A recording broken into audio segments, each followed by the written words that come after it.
हम Pakistan film industry के revival की बात करते हैं, लेकिन एक रिवाइवल वो भी था जो शान की फिल्म से इस इंडस्ट्री में आया था।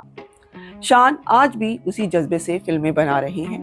हमारे साथ मौजूद हैं और उन्हीं से बात करते हैं कि उनकी नई फिल्म में क्या है। जब हम साइको स्टार्ट की थी तो मेरा पहला एम तो ये था कि something that I can do for Meera.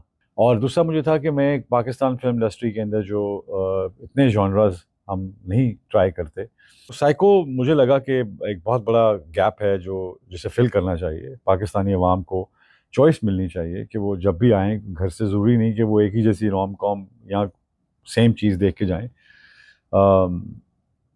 तो इसलिए और मुझे लगा कि मीरा के लिए ये एक परफेक्ट चांस है that she can jump back into her own zone, जहाँ पे वो दोबारा इवॉल्व कर सकती हैं, रिकग्नाइज हो सकती हैं एज एन एक्ट्रेस। शान, आप इस फिल्म के डायरेक्टर भी हैं, तो बैक वक्त डायरेक्टर और अदाकार होना कितना चैलेंजिंग है? कोई चैलेंजिंग नहीं, I think it's more freedom. आपको आज़ादी ज़्यादा मिलती है अपना।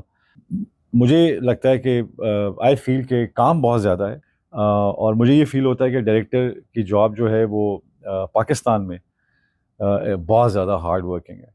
मतलब they have to do everything. तो बीइंग एन एक्टर इज़ मज़ेदार, you come on the set, आप अपना सीन करते हैं, चले जाते हैं। बट डायरेक्टर जो है वो आखिरी मोमेंट तक, जब तक फिल्म सिनेमा में नहीं जाती, वो तब तक उससे लिंक्ड रहता है।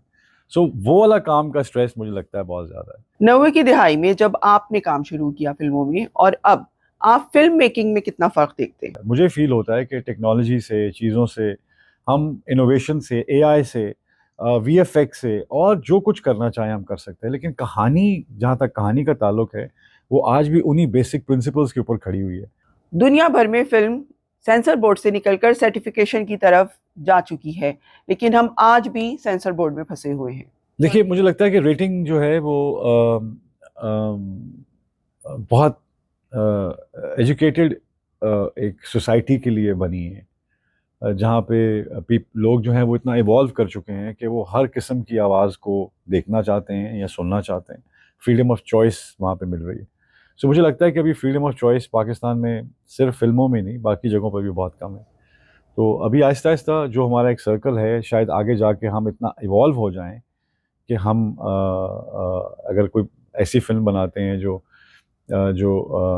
पॉलिटिकली है या थोड़ा इंक्लाइंड है, बिकॉज आप देखें तो 90% यहाँ पे पाकिस्तान में सियासत ही मेन चीज़ है, डिस्कशन का। आपके न्यूज़ चैनल जो है वो एंटरटेनमेंट चैनल से ज़्यादा चलते हैं, आपके जो एंकर्स हैं वो एक्टर्स से ज़्यादा मशहूर हैं। तो उसकी वजह ये है कि हम इंक्लाइंड हैं टूवर्ड्स पॉलिटिक्स और बिटवीन द पावर स्ट्रगल्स जो भी चल रही होती हैं।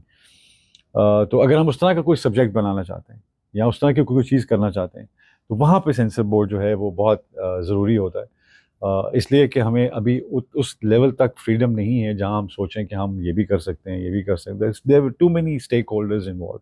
भारतीय पंजाबी फिल्मों की नुमाइश पाकिस्तान में की जा रही है, लेकिन पाकिस्तानी फिल्मों की नुमाइश वहाँ नहीं हो रही।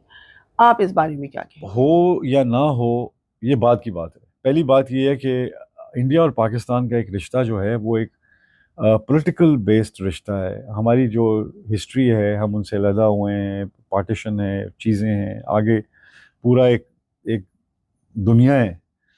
सो मुझे ये फील होता है कि अगर तो आपको इज्जत, एक्सेस नहीं मिल रहा इंडिया में, तो फिर उनको भी नहीं मिलना चाहिए। I am not against art, but when the other person is doing politics, then you should do politics as well. So I think government should be in a better place to make this decision, because we are dependent on the government, on the policy that they create.